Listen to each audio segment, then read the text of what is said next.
They believed they could intimidate the professor into resigning, but they were unprepared for his resistance and eventual triumph.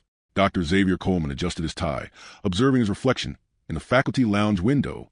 The morning sunlight streamed through the glass, casting sharp shadows across the vacant space. It was his inaugural day as professor at Stanford Heights University, a prestigious institution with a storied legacy, and as he had swiftly discovered, a set of unwritten rules. Taking a deep breath, he picked up his leather briefcase and proceeded to Lecture Hall B203. As soon as he opened the door, the noise within the room diminished noticeably.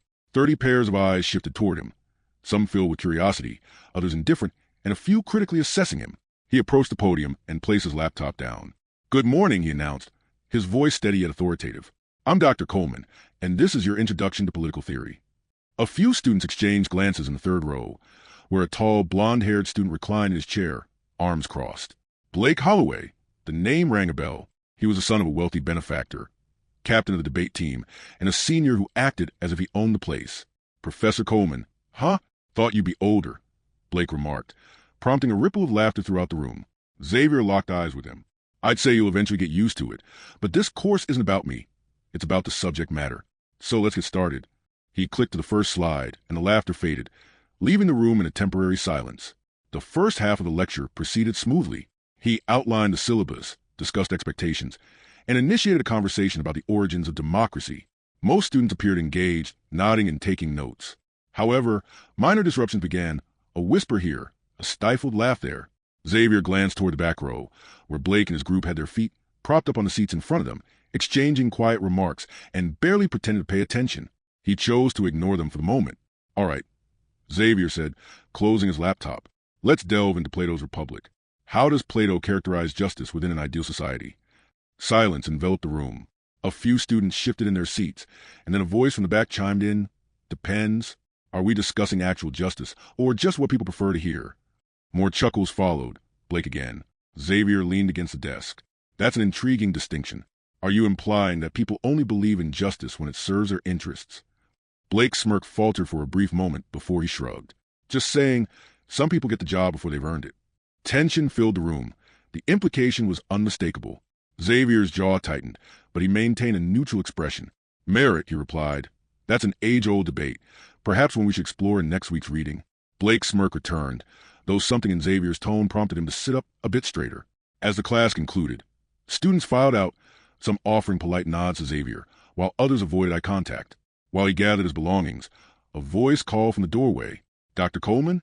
He turned to see a young woman standing there, clutching a notebook to her chest. "Olivia Tran," she introduced herself. "I just wanted to say, I thought the way you handled that was impressive." He smiled. "Thank you, Olivia. See you in the next class." She nodded and left, and Xavier exhaled, rolling his shoulders. This wasn't his first test, nor would it be his last, but something in his gut told him this was merely the beginning. By the second week, the tension thickened. It wasn't outright hostility, at least not yet, but the undercurrent of disrespect was palpable. It began subtly, with Blake Holloway and his entourage of 3 or 4 students ensuring their defiance was muted enough to evade direct repercussions. The first significant incident occurred on Tuesday morning. Xavier entered Lecture Hall B203, briefcase in one hand and coffee in the other. Half of the students were already seated, some perusing their notes, others scrolling through their phones. He approached the podium, set down his belongings, and opened his laptop. His fingers froze on the keyboard. The slides had been tampered with. Instead of his meticulously organized lecture on John Locke and the social contract, the screen displayed a photoshopped image of him, his face superimposed on the body of a janitor holding a mop. Laughter erupted from the back row. Xavier clenched his jaw, his eyes darting to Blake, whose smirk deepened as he reclined in his chair, arms folded.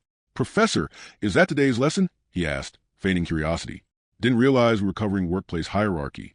More laughter followed. For a fleeting moment, Xavier considered contacting campus IT to trace whoever had access to slides, but he understood the dynamics at play.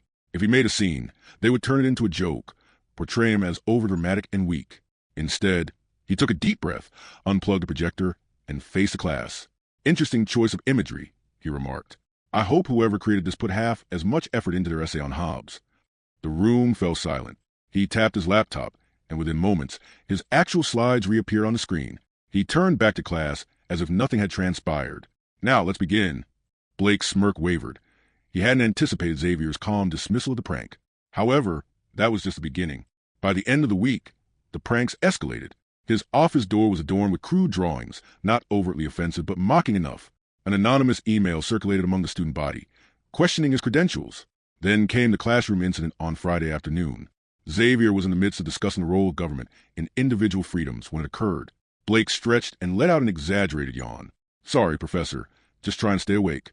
Xavier ignored it, but soon another student did the same, followed by another.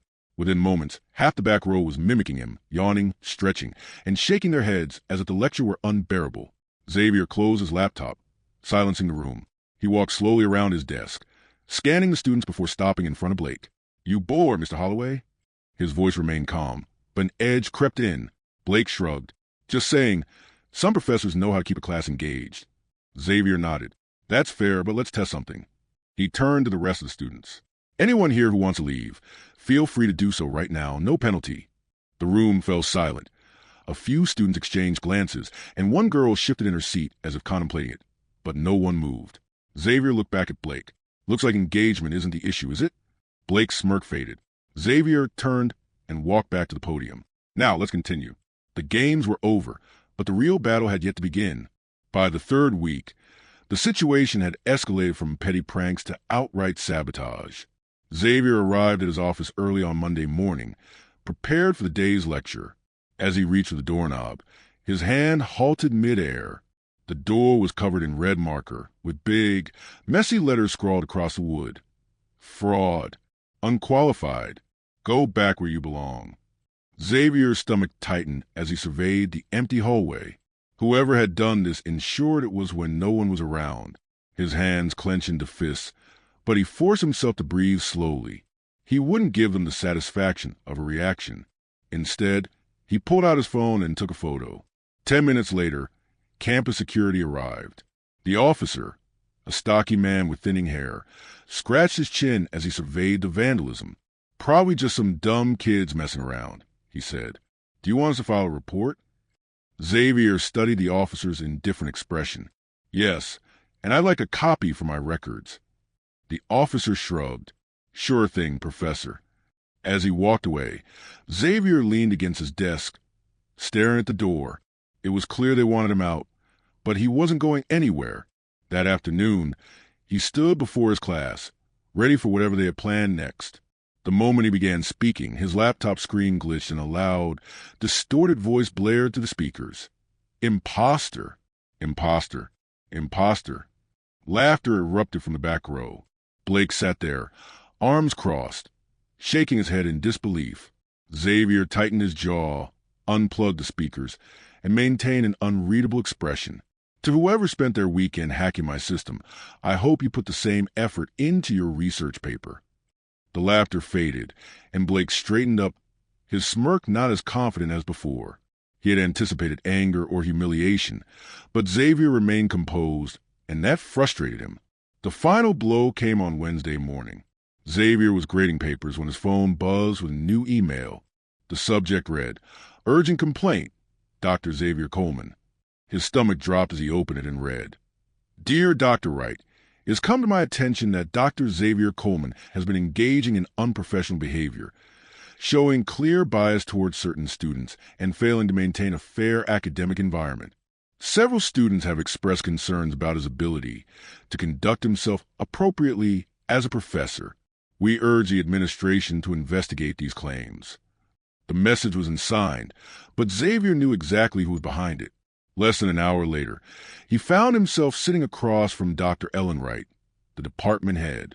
She tapped a pen against her desk as she skimmed the complaint. "These are serious accusations," she finally said. Xavier folded his hands. "And they are completely false, Dr. Wright." She set the paper down.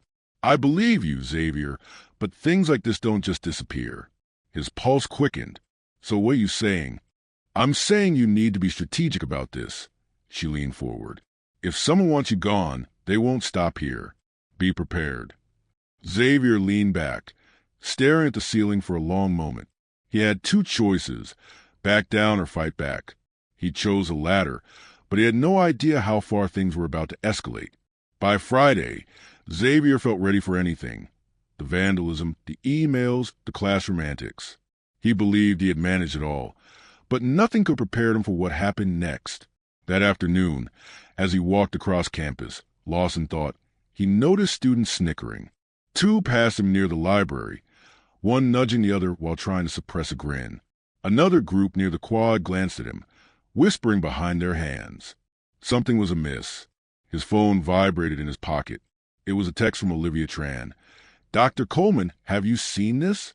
His chest tightened as he clicked the link she sent. A YouTube video appeared on his screen. The title made his stomach drop.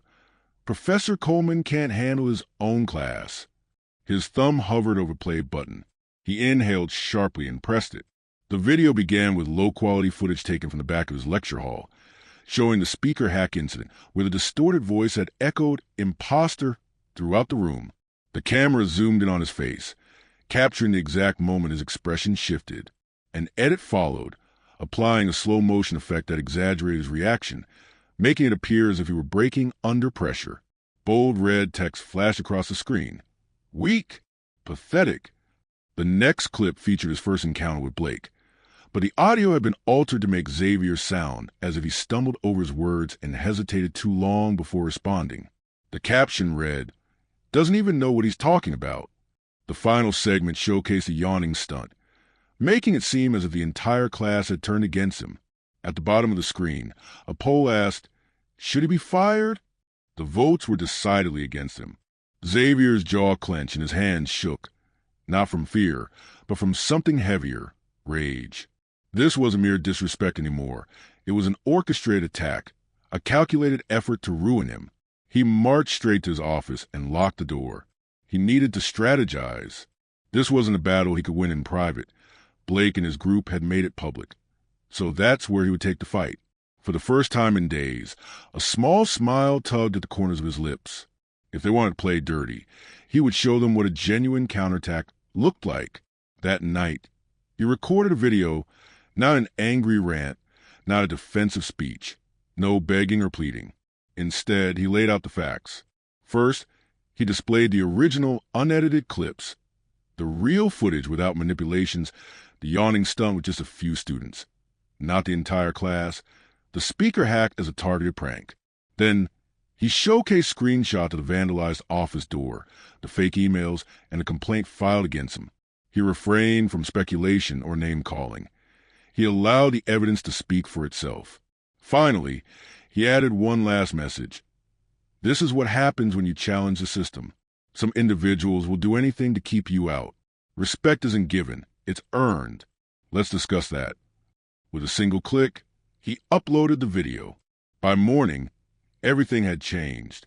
Xavier barely slept that night, anxious about the potential impact of his video. By morning, his phone wouldn't stop buzzing. He reached for it with a tight chest and tapped the screen. His video, posted barely 10 hours ago, had already amassed 250,000 views. His inbox overflowed with messages, some supportive, from students at different universities sharing their own stories of bias and harassment, while others were nasty, accusing him of playing a victim and being too weak to handle a little banter. One email stood out, however. The subject read, "Urgent. University response required." It was from Dr. Ellenwright. "Xavier, please come to my office immediately. We have a situation." By the time Xavier walked across campus, the energy in the air had shifted. He wasn't imagining it. People regarded him differently. Some students avoided eye contact, their faces flushed with embarrassment, while others nodded, offering tight-lipped smiles, uncertain whether to apologize or congratulate him. And then there was Blake Holloway, standing near the entrance of the admin building, arms crossed. His usual smirk vanished. He wasn't laughing anymore. Xavier didn't stop. He pushed open Dr. Wright's office door without knocking. She sat at her desk, phone in hand, stress evident on her face. "Shut the door," she instructed. He complied. "Your video is everywhere." "I know," he replied, exhaling. "The university board wants this handled discreetly, but Xavier, this isn't merely an internal issue anymore. Journalists are calling." He blinked. "Journalists?" "Yes. Your story hit Twitter last night. There's already a hashtag." She turned her monitor around, and Xavier stared at the screen, Hashtag Stand with Coleman. It wasn't just students discussing it anymore. Alumni, parents, and even faculty from other universities were calling for an investigation, Dr. Wright continued. Not just into your situation, but into the culture at this university. Xavier's heart raced. He hadn't anticipated this. He merely wanted to defend himself, to clear his name, but now it was larger than himself. Dr. Wright leaned forward. The administration has no choice but to act. There will be a meeting and official disciplinary hearings. Xavier crossed his arms. For who? Her lips pressed together. For the students involved. By lunchtime, the university released a statement, carefully worded, filled with corporate jargon about reviewing concerns and upholding campus integrity. However, the crucial part was nestled in the middle. A formal inquiry will be launched into reports of misconduct within the student body. For the first time since this ordeal began, Xavier felt the ground shift beneath him, but in his favor. He knew, however, that this was far from over. Blake Holloway wasn't the type to go down without a fight. The university's announcement sent shockwaves throughout the campus. Students whispered in hallways, emails inundated faculty inboxes, and social media erupted, but no one was louder than Blake Holloway.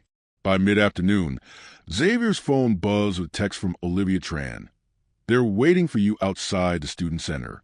Be careful. He didn't need to ask who they were. When he stepped onto the quad, a crowd had already gathered. Students held their phones up, murmuring among themselves, and in the center stood Blake, arms crossed, his usual arrogance sharpened into something more sinister. Xavier met his gaze, expression unreadable. Something you need, Mr. Holloway? Blake let out a mocking laugh, shaking his head. Oh, so now you want to act like the big man? Xavier remained silent, allowing the moment to stretch. Blake's smirk faltered, but he quickly masked it. You're a joke, you know that?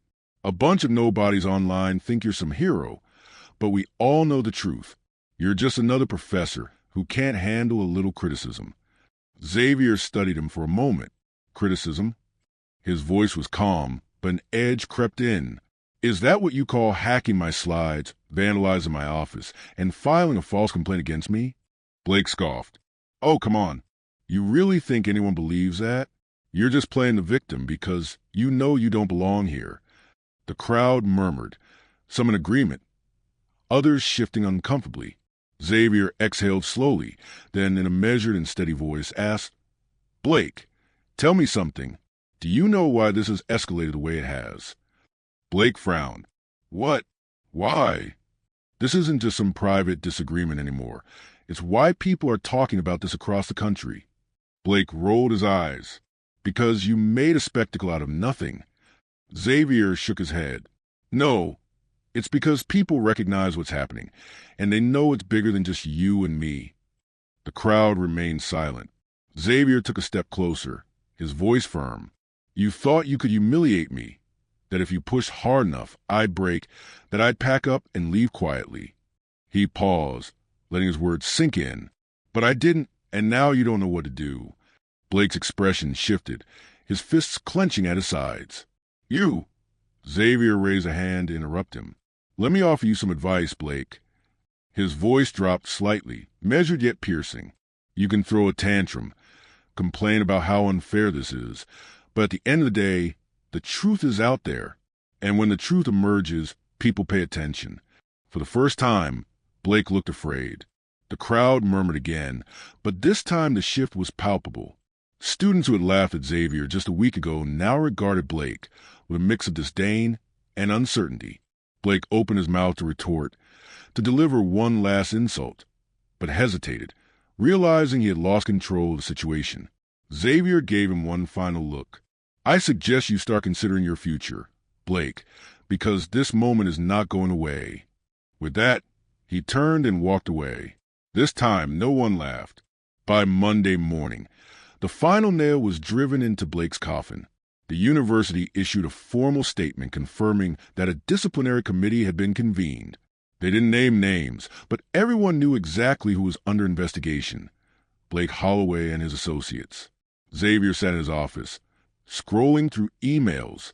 The messages had shifted from mere support from strangers to heartfelt apologies from students he had never spoken to.